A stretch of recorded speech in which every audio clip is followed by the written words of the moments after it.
பவானிசாகர் அணையில் உள்ள பூங்காவின் சுற்றுச்சுவரை உடைத்து ஒற்றை யானை அட்டகாசம் செய்துள்ளது.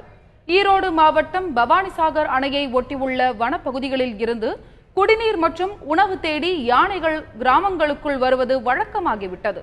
இன்று அதிகாலை ஒற்றை யானை பவானிசாகர் அணை அருகே உள்ள கிராமத்திற்குள் நுழைந்தது.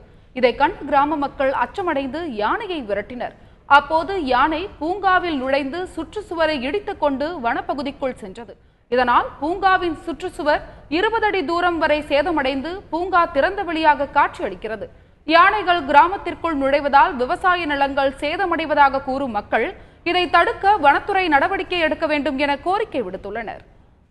சுமார் 3:30 மணி அளவில் ஒரு ஒண்டி யானை ஒத்த யானை வந்துங்க ஊருக்குள்ளே பூந்து ஆற்றுல இறங்கி அந்த பக்கம் பூங்கார் போயிங்க ஊருக்குள்ளே பூந்து ரொம்ப கலாட்டு பண்ணிடுச்சுங்க. அப்புறம் நாங்கள் எந்திரிச்சு நாயெல்லாம் உழைக்கணும் ஓட்டி எந்திரிச்சு பார்த்தோங்க. ஊருக்கார எல்லாம் சேர்ந்து முடுக்கி அது நேராக அப்படியே டேம் வழியே ரோட்லேயே கிழக்கு வந்துங்க. கிழக்கு வந்து காம்பவுண்ட் வாழை ஒரு 15 அடி காம்பவுண்ட் வாழை உடைச்சிட்டு வாய்க்கால் பக்கம் அப்படியே உள்ளே போயிடுச்சு. உள்ளே போயிங்க ஃபாரஸ்ட்டுக்குள்ளே போயிடுது.